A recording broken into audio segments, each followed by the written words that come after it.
You're listening to Soap Dirt, the latest in television entertainment news.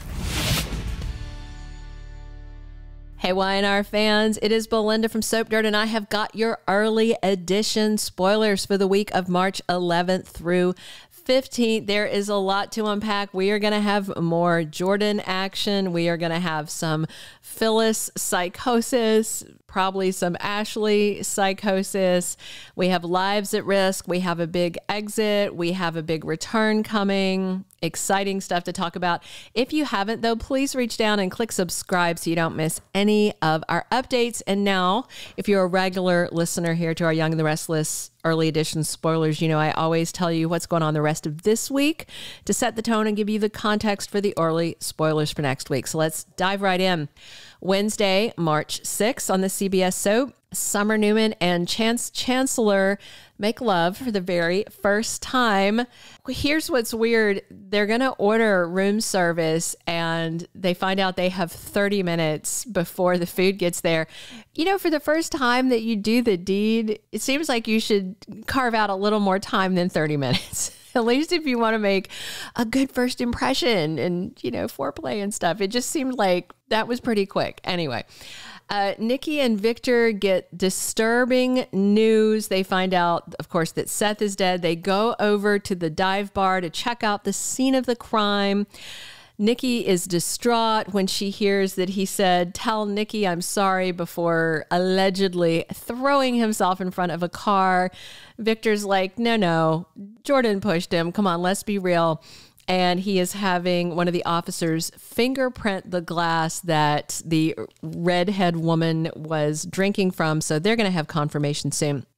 Meanwhile, Jordan finds out that Claire is happy with the Newmans, all that stuff. And of course, she thinks that Claire is at Victoria's house. She thinks Claire and Victoria are in the house, as far as I can tell, when she decides to torch the house. So she happens to find a full can of gasoline outside the dive bar. Because, you know, people leave full cans of gasoline outside of bars all the time. Just, that's like the sloppiest writing to me, because that's just highly improbable. Anyway, here's what, you know, correct me if I'm wrong, and please do in the comments. Victoria's house is on the ranch property, right? And I thought he had cracked security and all that good stuff. So hopefully they'll scoop her up after she makes a, you know, residential flambe out of Victoria's domicile, but we shall see. In some wild scenes, Danny sets Phyllis Summers straight about the fact that they are never going to happen. But before he does that, he invites Christine to go out on tour with him. I'm super excited about that because I hope that means they are both leaving town. However, Phyllis has this whole thing in her head, this whole romantic evening she's been playing out. Danny only shows up long enough to dump her after Christine, you know, sasses her and leaves. Then Danny dumps her, walks out. She knows they're together. He's chosen her. Phyllis is not going to take it well, and she sits down to drink the entire bottle of wine by herself while pondering how to squash the bug.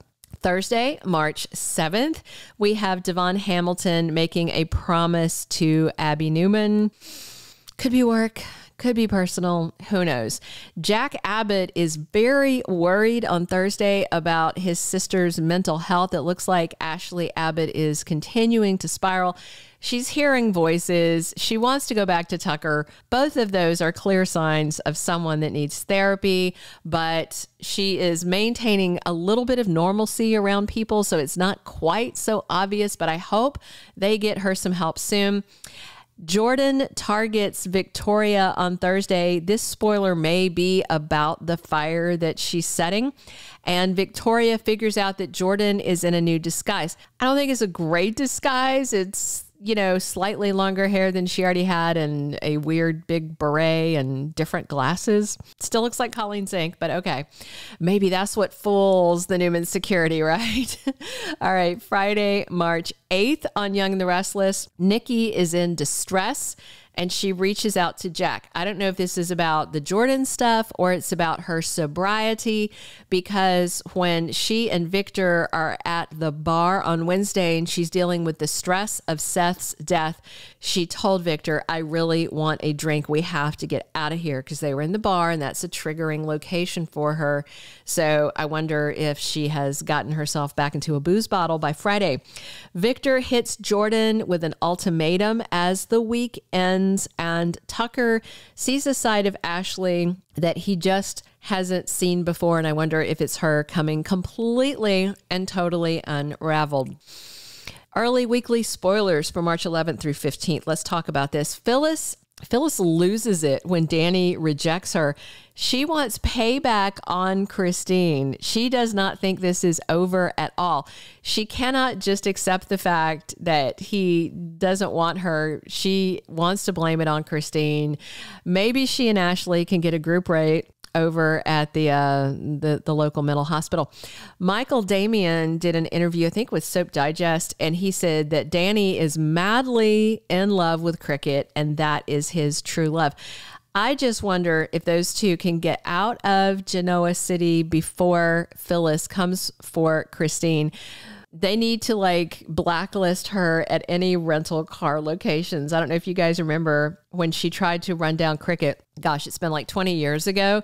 She did it in a rental car. She missed her and ran down Paul Williams instead. But, that seems to be her thing. So she might try it again.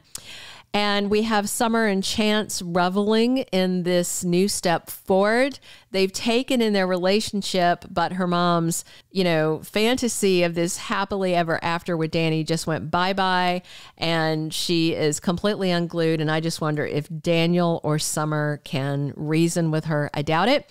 Ashley's mental spiral is going to accelerate, and it's going to alarm Jack and Tucker and Tracy and Diane and Billy and a lot of people. Jordan's plan to wreak havoc should reach its finale in the middle of the month after burning down Victoria's house. Where does she go from here? We'll find out next week. Claire Howard's life is likely going to be on the line.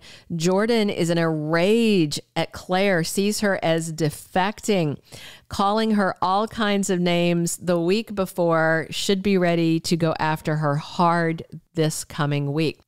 It's time for Amanda Sinclair to leave town. Michelle Morgan is done with her short arc, but she should be back for more. Her work is done, but over at Chancellor Winners, Devon versus Billy heats up. He's not going to take Nate's advice about just letting Billy implode on his own, and this is going to get messy. It's also time for Lily Winters to be back. Hopefully, we'll see her by the end of the week. That's the hope. We don't have a confirmed date, but they shoot 4 weeks ahead, and it's been about 4 weeks since she has been back as of next week. Clearly, she needs to come and smack Daniel upside the head for sleeping with Heather while she was gone. I'm actually enjoying not seeing Daniel and Heather. I only want to see them again long enough for Lily to fire them both and them to decide, oh, we should go on tour with Danny and Christine. Won't that be great? All right, those are all of the early spoilers we have for next week. Please click subscribe if you haven't already so you don't miss anything at all. Comment on what you're excited to see next week. I love reading your comments, and definitely come back soon. We are here talking Y&R 7 days a week. And as always, I'm Belinda from Soap Dirt. Thank you for being a loyal listener. Follow us wherever you get your podcast, because you don't want to miss the next episode. Soap Dirt is on all the major podcast platforms, including Apple Podcast, Spotify, iHeartRadio, and more.